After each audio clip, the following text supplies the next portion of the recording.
Hello, Ken Weller with New Tech Inventors. Thanksgiving's just around the corner, and I want to wish everyone out there a happy Thanksgiving. Hope you are able to get together with your families and enjoy some good food. The one thing that a lot of us regret about Thanksgiving after it's over is that we ate too much. But I've been guilty of that, and I guess I'll do it again this time, but it's hard to pass up all that turkey and dressing, mashed potatoes, gosh, all the food, pumpkin pie. Anyway, that's something to look forward to. There is another thing that people have mentioned, especially after my last video. They were talking about the filament counter, because I mentioned in there I was showing how I was doing some printing down at the print farm and printing different jobs using the same filament, but only using one spool of filament to do it, because I was using the filament counter to measure off the appropriate amount of filament that I needed and putting that on empty spools and putting those on the individual printers. And people were asking if I was going to make that a product. Not many people have a need for a filament counter. It doesn't really serve a practical purpose unless you're trying to print two or more printers at the same time using the same type of filament. In a case like that, then yes, it does help, because you don't have to have, if you have 5 printers and you want to print all with the same filament, they may be the same or different parts. But if they're using all the same filament, then rather than opening 5 brand new spools of filament and running one roll on each printer, and then when you've printed the quantities of parts you want, having to take those spools off and then wrap them up and try to keep them dry and everything. Filament counter, you would just have one spool of filament and use it and measure out the appropriate amount. And that's what I was showing there. Well, I did look at that. I was looking here. These are the wheels that I use in the filament counter. And I do have several of those. These are the digital counters that I use. These are the little end clips. This is the tubing that I use. And the wheel, as you can see, goes on here and spins. I use those little plastic things as a stop at the end. And then I 3D print the housing for that. Then I use these security alarm magnetic switches and these little magnets that go with them.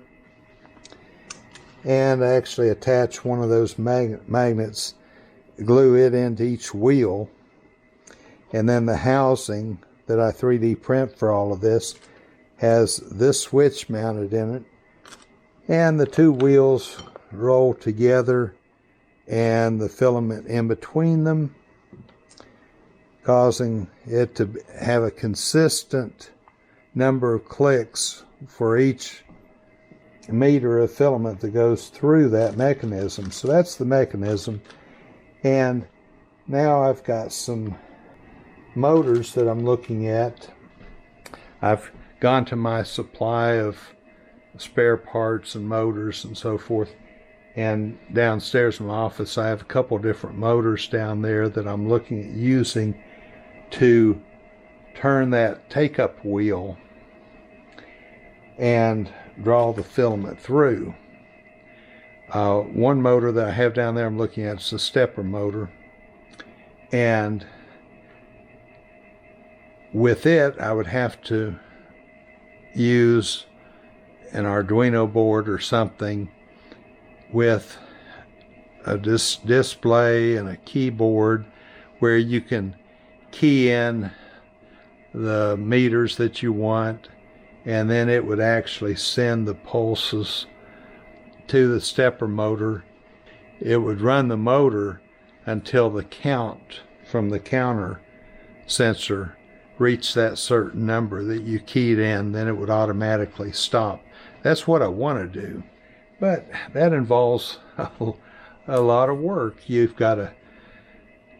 have to write a program for the Arduino board.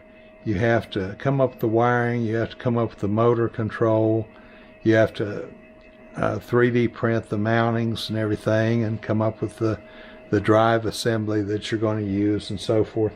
So there's a lot involved in that. And right now I just came up with the hand crank that works pretty good for me. As long as you're 50 meters or less, it doesn't take long at all to crank out that much. Maybe about a minute or a little bit over a minute if you get up around 50. But a lot of my print jobs are in the 20 to 30 meter filament range, and that takes less than a minute to roll off a spool of that. So yeah, the answer to the question is it looks like I've got enough parts here, and I may find even more that I have, but I know I have at least enough to make about 20 filament counters. So I'll be printing off the parts and assembling those, and I'll make those available to anyone out there that wants to try one.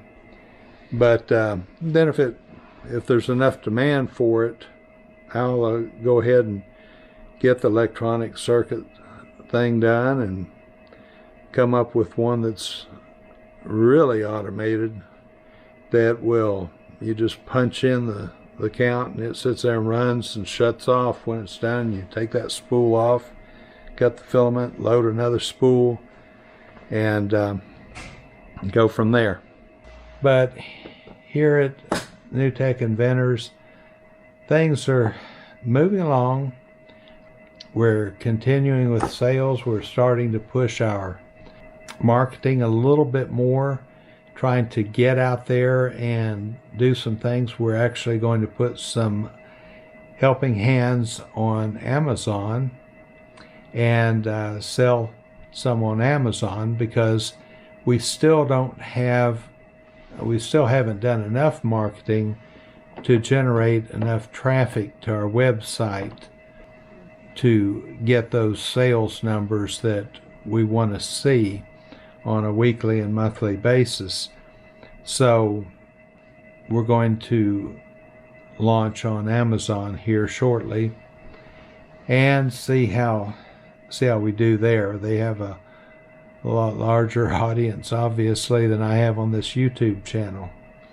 And currently, most of the activity on the website has come from the YouTube channel, since we've done no other form of marketing. But we're going to try possibly some Google ads and some different things to see if we can start building that traffic on the website. But then we also have to start putting more products on the website.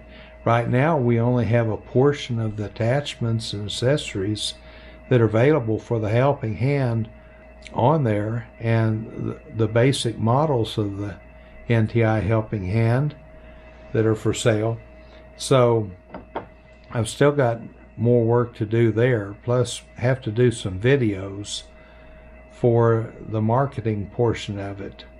So quite a bit of work left to do there, and we'll be working on that as fast as we can.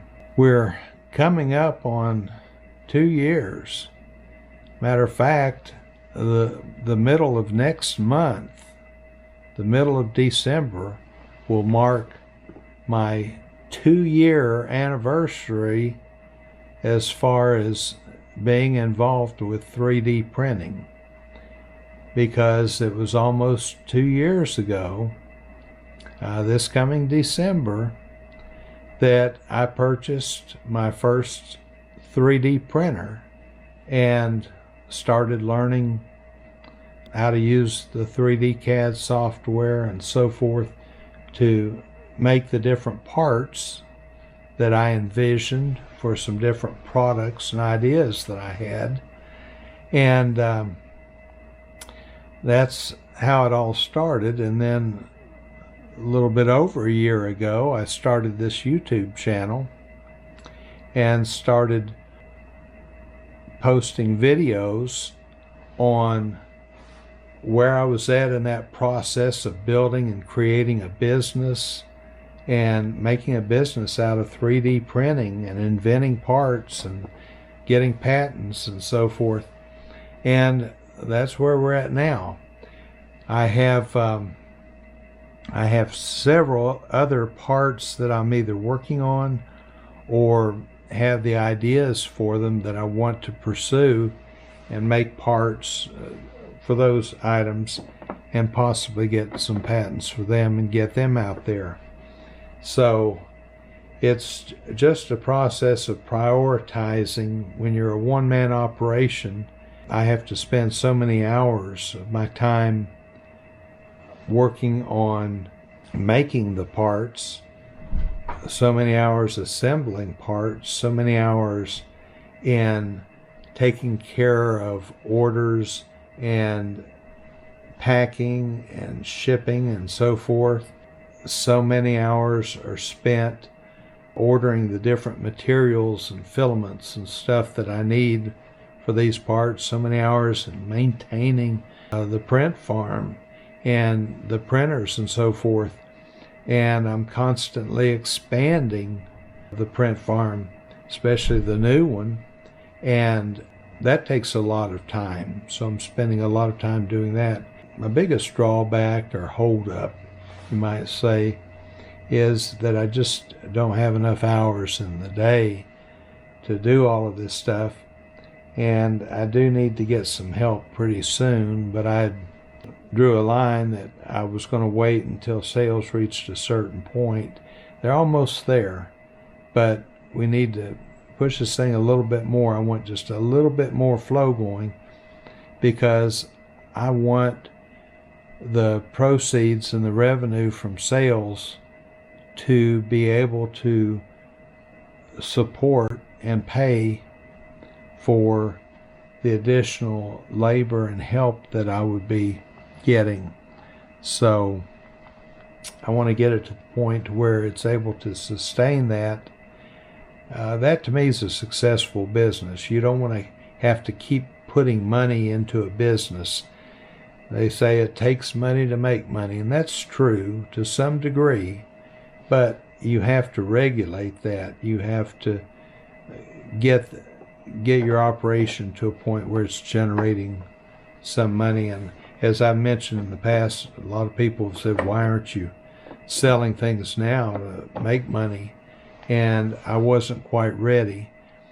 So there's kind of a balance there. You have to get a facility ready, get a manufacturing capability ready, get a product proven and debugged and ready to go to market, and have everything worked out for that, and have a system for your sales and shipping and so forth set up.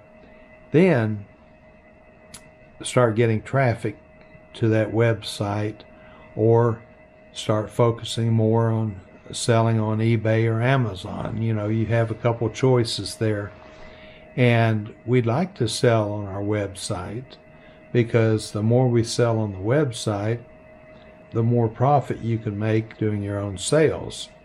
If we sell on eBay or Amazon, we still keep the shipping and everything in-house and handle that end of it, but we're still having to pay a commission or a percentage to Amazon or eBay for every one that we sell. So it comes back to, okay, if we can sell 10 of an item in 1 week on our website, and we can sell 100 of them in 1 week on Amazon or eBay, then is 90% of 100 items better, or 100% of 10 items? So it may be a better choice to go ahead and sell them on Amazon or eBay, but that's what we're going to find out. We're going to try and see how they go. We're going to do some Google ads and stuff, see if we can get people to the website, and then we'll take it from there. So until the next time, happy printing from New Tech Inventors.